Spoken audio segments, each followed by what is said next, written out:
It was sheer love for my country and looking at those children, and Uganda being one of the countries that has the highest orphans, over 2 million.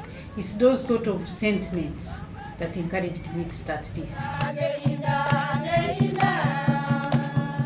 Right now we're in Kasagama sub-county, and this particular village is called Salwoko. We're going to see one example of one of our beneficiaries who has received a tank, who has put into practice the sustainable farming skills that have been given to him. So the people whom we employ as extension workers are actually outstanding farmers who are picked from their communities and who live among their communities and who use their farms as demonstration of what can be achieved. So they are actually demonstrators, motivators of sustainable farming. This is the structure where they were sleeping before.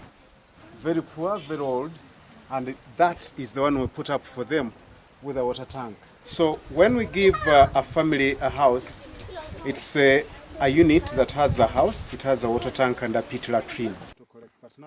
Building a brick house with an iron roof doesn't require so much maintenance. It's not going to, crack because of water or anything like that.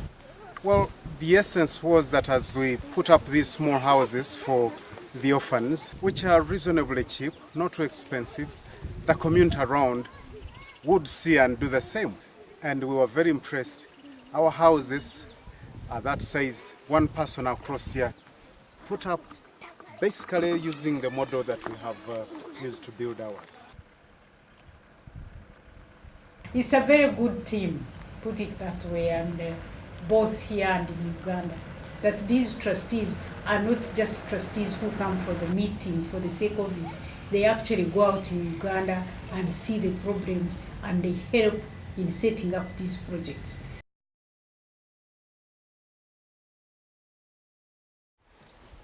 Sometimes some of these people do not have a concrete floor in their own houses, and they are puzzled. They ask, how come you are doing a concrete floor for the goats? But we must explain that it is deliberate, so we can collect the droppings and then the urine.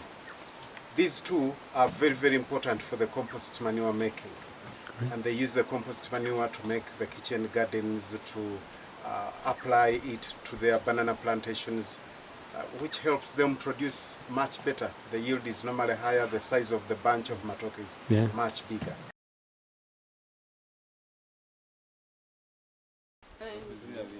Yes, you give one back so that it can be given to another person. The roof is being used to harvest water in the tank, and this is very, very good for her in such a place. Kieze Valdezi have funded the number of water tanks, so this has been very helpful. So we found that the water tanks, at least you have clean water for cooking and for drinking.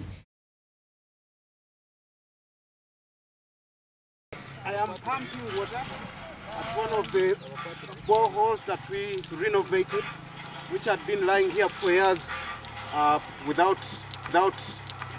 any use to the community. You can see this whole trading center is quite a big community, and then there are many people that come from the villages around. There are times when there is no other source of water. During drought, the borehole is the only source. These ladies are members of the water user committee. Make sure that it's well maintained, it's clean around.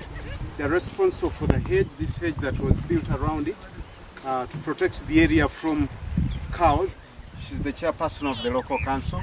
In this area, the sub-county decided that the people would not contribute, but the sub-county took it up, that they would be budgeting in their annual budget, give a small allocation to maintain the place. Okay, this place is called Akajumbra. It's where this valley tank was constructed. It's a 42 cubic meter valley tank, and it serves up to 500 families around this place.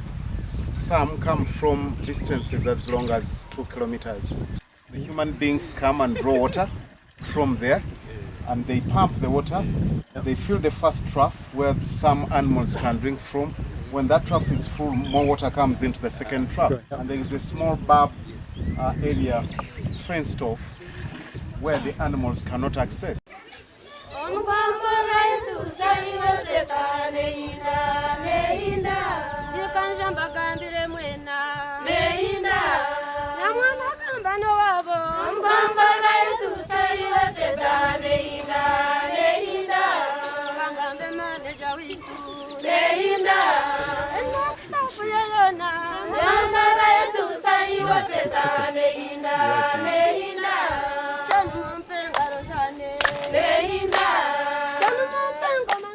Each beneficiary is given 5 beehives.